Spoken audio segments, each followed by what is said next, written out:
comedian Petosa.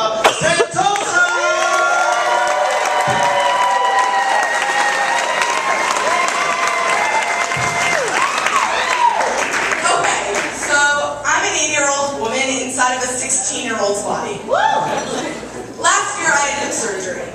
I was on the track and field team at my high school, and when I hurt my hip, I was genuinely in pain, it really hurt. But prior to getting injured, I used to be pretty good at faking my injuries. I'd be like, "Oh, coach, my ankle hurts because I have a rare disease from Kenya that has gone through my family for many years. It is the tribe of my people that sing to the Jewish gods to heal my flailing limb. Though I will quest from the sidelines and mourn the pathways crossed by my brethren. Be well, be well." But when I hurt my hip, I was like, "Look, I'm not a doctor. I don't have a degree or anything, but physical therapy is bullshit. When your doctor doesn't know what's wrong with you, he sends you to an overpriced personal trainer.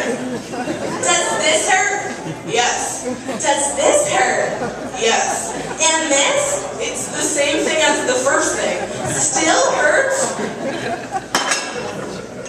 My doctor couldn't determine my injury, so he sent me to a specialist.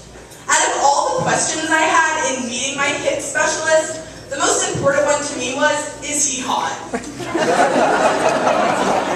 I don't know. Then my parents told me, "Hannah, you're fine." And this is why parents are liars. They mean well, but they have no medical training and no idea what they're talking about. Liars. It's hard being 15 with hip issues, because all my friends have foot problems, or tendon issues, or abortions.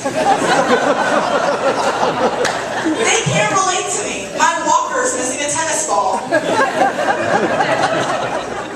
A hip surgeon's waiting room is filled with the type of people you would expect it to be filled with. Geriatrics with their Haitians. It's also filled with boring magazines that no one cares for, like Reader's Digest, Time, and, I don't know, Prunes Daily. So then I meet my hip specialist, and out of all the questions he asked me, the weirdest one was, "Are there any specific activities that hurt your hip?" My parents were in the room, and it's just uncomfortable, because the only activity I wanted to do was with him. After I had the surgery, I completed my transformation into a Boca Raton resident.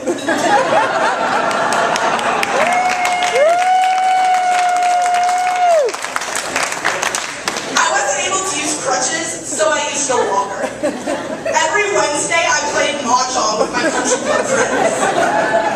I started to act so much like an old person that I would stop random people on the street to show them pictures of my grandkids.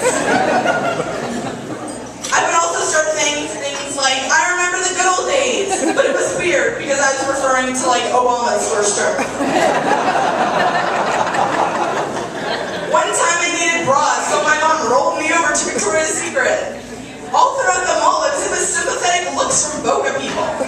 They were probably thinking something like, "Oh my God, look at the cripple, it's so sad.